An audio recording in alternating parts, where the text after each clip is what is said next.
모든 영상에 소개하는 내용들은 각자의 판단에 맡깁니다. 리 에이스 채널은 항상 모든 영상에 있어서 유료로 하는 것들은 신중하게 결정하시는 것이라고 말씀드립니다. 아울러 무료로 하는 것들 역시 각자의 판단으로 선택해서 결정하시는 점이라는 것을 강조드립니다.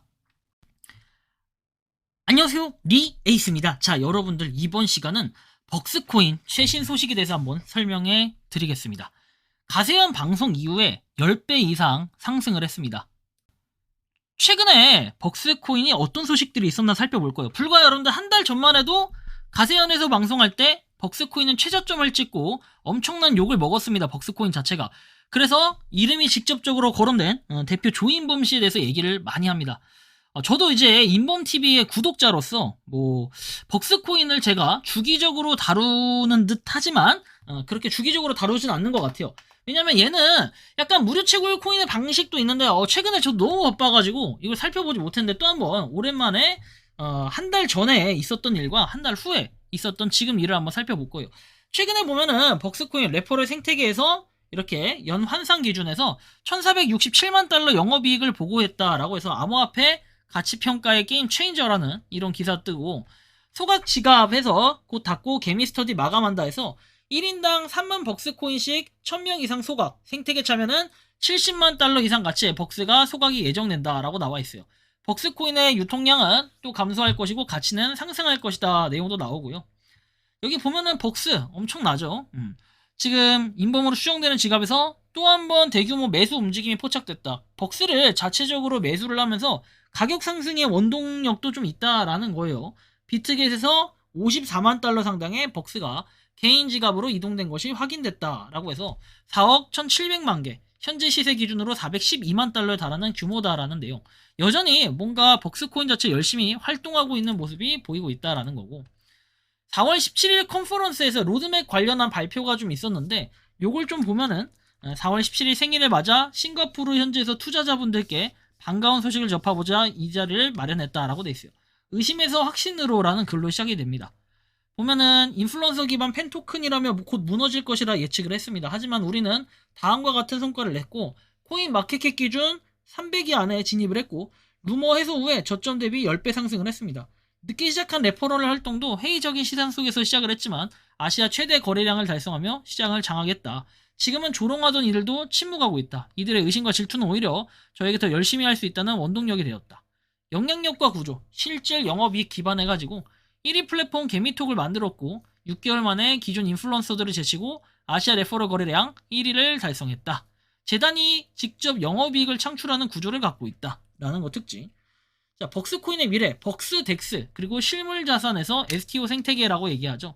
CX와 차별화된 덱스 생태계인 벅스덱스, 자체 덱스를 개발했다라는 거고, 미국 주식, 채권 등 실물 자산을 기반으로 STO 플랫폼을 구축하겠대요. 그리고 3분기 베타 런칭에서 4분기에 정식 서비스를 목표로 한다라는 부분을 볼 수 있고요.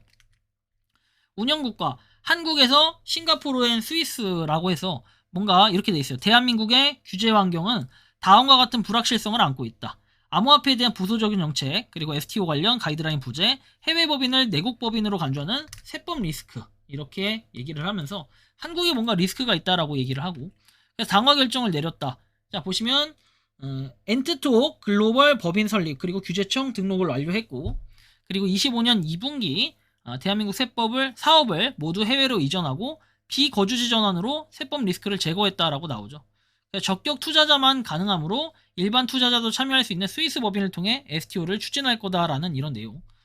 규제 대응 구조 해가지고 나오는데, 싱가포르 MAS, STO를 증권형 토큰으로 간주하고 등록 또는 면제가 필요하다. AI 요건, 순자산 200만 SGD 이상 또는 연소득 30만 SGD 이상, 그리고 이렇게 스위스 핀마 해가지고 프로스펙터스만 있으면 일반 투자자 대상 STO도 가능하다. 벅스코인의 STO는 싱가포르 플러스 스위스의 이중 구조로 진행이 되고, 실내 히스토리, 여러분들 여기 나온 것처럼 1위도 하고 막 열심히 했던 모습들이 있습니다. 방송에 대해서는 진짜 인범님만큼 많이 했던 사람은 거의 없어요. 거의 20년 가까이, 20년까지는 안 됐지만 한 17년 정도 했던 그 방송 경력으로 엄청나다라는 걸 여러분들이 또 한번 느낄 수 있을 거예요. 다만 약간 애매한 게, 이제 저 개인적인 생각에 NFT 자체는 참 그래요. 항상 NFT는 너팔티 해가지고 우리가 22년도 이때 뭔가 문제가 좀 많았죠. 그리고 여기 보시는 것처럼 시장의 문제점, 실사용처 부족하고 러그풀 위험하고 그 다음에 자산과의 연계 부족하고 커뮤니티 지속성 결여 뭐 이런 것들이 문제였어요 항상. 그리고 다음과 같은 방식으로 차별화된다 해서 인범 NFT 구매 가능하고 그 다음에 BGSC로만 구매가 가능하다. 벅스코인으로만 구매가 가능하고 10억 벅스코인으로 제한한다. 자체적 토큰을 통해서 NFT를 운영하는 프로젝트들은 그냥 제가 뭐 냉정하게 말해서 여태까지 거진 다 망했어요. 근데 과연 벅스코인은 어떤 식으로 이걸 이겨나갈지는 좀 궁금하긴 해요.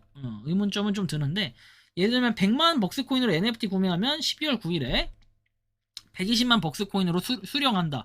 그래서 수량이 늘어나게끔 해서 20% 보상을 확정한다고 돼 있는데 이게 벅스코인의 시세가 오르면 괜찮지만 오르지 않을 경우 그리고 약간의 이게 일종의 락업 같은 느낌처럼 보여지지만 실제로 요게 해제가 됐을 때 나중에 이날 팔 때 엄청나게 좀 문제라기보단 가격이 좀 떨어질 수도 있을 것 같다는 생각이 들고 20% 유동성 보상을 수령하게 된다라는 이런 거. NFT 홀더는 벅스덱스의 첫 번째 거버넌스 참여자가 되고 인범에 책임 있는 투자해가지고 시장으로 직접 매수를 했다. 사실 이 부분의 신뢰도가 좀 많이 가요. 그리고 직접 공개를 했기 때문에.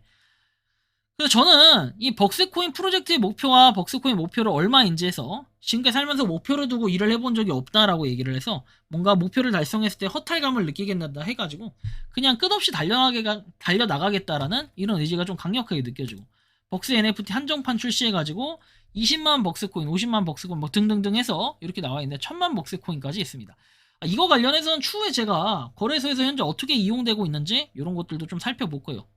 이거는 아마 팬층들이 굉장히 많기 때문에 완판이 됐을 거라는 생각도 들고 벅스넥스에서 나와 있는 요거 지갑과 연결해서 사용할 수는 있는데 일단은 뭐 에코시스템도 있고 뭐 여러 가지로 되어 있어요. 그래서 한번 대략적으로 좀 살펴보면 디파이 생태계 우수성 있고 차별화된 덱스 생태계, 디파이 통합 생태계, 실제 사업 수익 모델 기반 해가지고 돼 있어요. 단지 시작일 뿐이다. 뭐 내용도 나와 있고 로드맵 관련해서 보면은 뭐 이렇게 LLP 출시해서 되어 있고 그리고 버그 수합 메타 해가지고 돼 있고 벅스 덱스 서비스 그리고 기념일 이벤트 상장 1주년을 기념하는 특별 이벤트. 그래서 12월 9일에 이걸 한다는 거예요. 뭔 느낌인지 알겠죠? 고급 거래 도구, 글로벌 확장 뭐 이런 식으로 되어 있고 그냥 BSC 스캔 해가지고 나옵니다. 지금 투명하게 뭔가 사고팔고 했던 이런 흔적들이 여기 보인다라는 걸 보여주는 거고 벅스 NFT 마켓 필독 안내에서 토큰으로 벅스 토큰 거래 가능하고 스마트 포트폴리오 구축 벅스 프로젝트 지원한다 라는 내용. 벅스에 대한 뭐 마켓플레이스 둘러보기 해가지고 돼 있고 지금 마켓플레이스 블록체인에서 데이터 로드 중 돼 있는데 좀 느리네요. 이렇게 좀 뜨는 건 약간 의문점이긴 한데 깜빡깜빡거리고 난리 났네. 와 500만 벅스 2000만 벅스 약간 느리네요. 이게 바로바로 떠야 되는 게 기본 아닌가? 약간 이게 불러오는 과정이 좀 있으니까 뭐 이해는 하는데 요건 제가 추후에 좀 더 다음 영상에서 다뤄볼 수 있도록 할게요. 얼마나 과연 가치가 있을지 이런 것들. 자, 인범 한정판 NFT 총 물량에서 68.79% 소진했다. 판매 완료해서 됐고 총 한도는 얼마예요? 1십 100천, 만 10만 100만 1000만. 아 이거 얼마야 이거? 계산도 안 돼. 야 10억 10억 벅스코인이라 돼 있어요. 아무튼 이런 거 볼 수 있고 그 다음에 NFT 판매량 1000만 달러 돌파. 남은 수량 얼마 안 남았다. 서둘러라. 내용이 나오고 이제 한편 이슈가 되는 거는 한 달 전에 가세현이 분명 이런 방송을 했어요. 104만 명인 가세현 채널에서 조인범 이렇게 대표를 다루면서 당신들이 그 사람들하고 뭐가 다르냐 해가지고 굉장히 그때 강하게 맹렬한 비판을 했어요. 가세현에서. 근데 가세현은 제가 나름 방송 잘해. 가세현이 뭐 문제가 있다 이게 아니에요.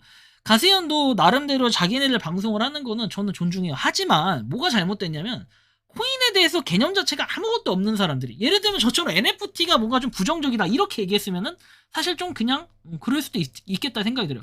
근데 무슨 피해를 봤다느니 막 그러면서 나와 있는데 피해를 보긴 뭘 봐요. 아니 그 가세현처럼 저도 그런 방향성으로 얘기할 것 같으면 저도 불법 다단계 폰지 사기 방지하려고 방송합니다. 근데 그런 방송 피해자 없는데 방송했다가 어떻게 됩니까? 결국에는 나중에 고소당합니다. 결국 고소당했다 끝났잖아요. 저는 아예 저걸로 끝났는데 검찰 불송치를 아예 끝나버렸지만 그렇게 될 수도 있어요. 피해자가 터지지 않아. 근데 이 피해자라고 주장하지만 모든 투자 아니 그럼 비트코인도 3년 전에 막 이렇게 폭락하고 폭등했다 폭락하고 했을 때 그럼 그거 피해자라고 주장하면 비트코인 발행자 상대로 고소할 겁니까? 그런 뭔가 코인에 대한 개념이 없으면 그런 문제가 생긴다는 거예요. 근데 가세현 봐봐요. 추가적으로 뭔가 방송 내민다면서 그런 뭔가 벅스코인에 대한 방송 하나도 없습니다. 이 방송 이후에 한 달 동안 뭐 조사해도 아무것도 안 나온다는 거죠. 되게 웃기지 않나요? 그러면서 지금 10배 가까이 상승을 했어요. 이런 거 보면 여러분들 어떤 게 느껴집니까? 누군가는 진짜로 이런 얘기가 있어요. 하이리스크 하이리턴이라는 얘기가 있듯이 10배가 상승을 했다? 대박이죠. 이거 갖고 있는 사람은 거의 졸업했을 것 같다라는 생각도 들어요. 이때까지 근데 갖고 있는 사람이 과연 몇 명이나 될까 이런 생각이 들어요.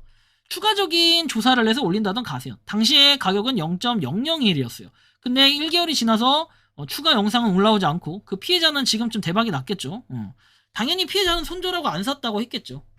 이런 현실이라는 거예요. 누군가 사면 누군가는 판다. 누군가 팔면 누군가 산다. 반드시 여러분들이 기억을 하셔야 될 것 같다라는 말씀을 드리며 이번 영상은 여기서 마치는 걸로 하겠습니다. 도움이 되셨다면 구독과 좋아요, 알림 설정 부탁드리겠습니다. 리 에이스였습니다. 감사합니다. 평소에 궁금하셨지만 내가 시도해보기 어렵거나 시간 낭비하고 싶진 않고 새로운 제보를 해주실 분들께서는 아래의 주소로 메일을 보내주시면 제가 해결해드리겠습니다. 단톡방은 유튜브 검색창에 소통창구를 개설했습니다를 검색해주셔서 확인하시면 됩니다. 아울러 채널 멤버십 가입 시 다양한 혜택을 누리실 수 있으니 참고해주시기 바랍니다. 시청해주셔서 감사합니다.